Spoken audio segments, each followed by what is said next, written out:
अल्पसंख्यकों पर अर्थात बहुजन समाज पर जुल्म कर रही थी, उस व्यवस्था को बदलने के लिए मान्यवर श्री काशीराम साहब ने आंदोलन चलाया, संघर्ष किया और गांव-गांव गली-गली जाके मान्यवर साहब ने साइकिल से पद यात्रा करके अपने आप को समर्पित कर दिया बहुजन समाज के लिए।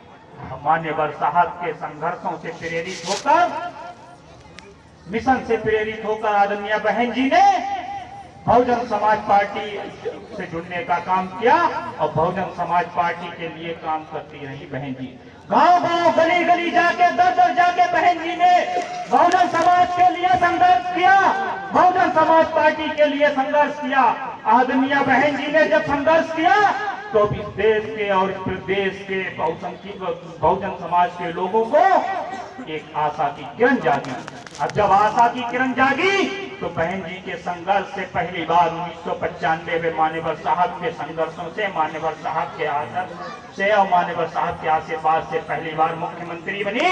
और जब मुख्यमंत्री बनी तो इस प्रदेश के अंदर जो छुआछूत थी, जो इस प्रदेश के अंदर एक खाई पैदा की, जो इस प्रदेश के अंदर संकीर्ण मानसिकता के कुछ लोग खाई को पैदा किए हुए थे, उस खाई को मिटाने का काम किया। इस प्रदेश के अंदर गुंडे माफियाओं मवालियों को जेल में भेजने का काम किया या तो प्रदेश छुड़वाने का काम किया। इस प्रदेश के अंदर हमारे मुस्लिम समाज के लोग यहाँ पे होंगे, मुस्लिम समाज के लोगों अगर तुम्हारे लिए किसी ने काम किया, सिर्फ और सिर्फ आदरणीय बहन कुमारी मायावती जी ने काम किया। तुम्हें मान सम्मान अगर किसी ने दिया है तो आदरणीय बहन कुमारी मायावती जी ने दिया है। जब बहन जी प्रदेश की मुख्यमंत्री बनती है तब मुस्लिम आयोग बनने का काम होता है। जब बहन जी इस प्रदेश की मुख्यमंत्री बनती है तब मदरसा आयोग बनने का काम होता है, मदरसा बोर्ड बनने का काम होता है, मुस्लिम छात्रों को छात्रवृत्ति मिलने का काम होता है, मुस्लिम शिक्षकों को, मुस्लिम जो टीचर हैं उन्हें अगर किसी ने शिक्षक बनाया है, सरकारी शिक्षक बनाया है, मदरसों को ऐड किया है तो आदरणीय बहन जी ने किया है। तो कहना चाहते हैं आपसे, सबसे ज्यादा इस देश के अंदर, इस प्रदेश के अंदर किसी पार्टी ने टिकटें आपको दी है, हिस्सेदारी दी है तो बहुजन समाज पार्टी और उसकी नेता आदरणीय बहन कुमारी मायावती जी ने दी है। इस प्रदेश के अंदर 4 बार के शासन काल में एक भी दंगा नहीं हुआ, ये आप सबके लिए उदाहरण है।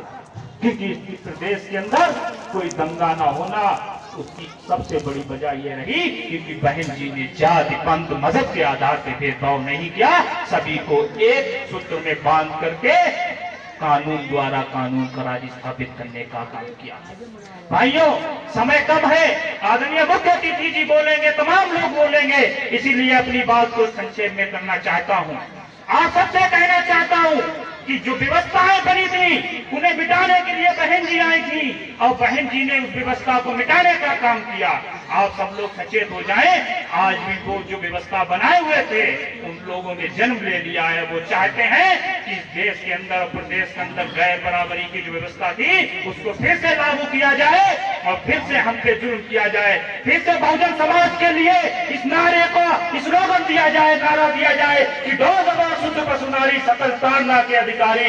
इसीलिए आप पिछड़े दलित मुसलमानों को मिलकर के इस व्यवस्था को मिटाने के लिए सबको सचेत होकर के एक आवाज में नारा लगाना है, बहन कुमारी मायावती जी, बहन कुमारी मायावती जी।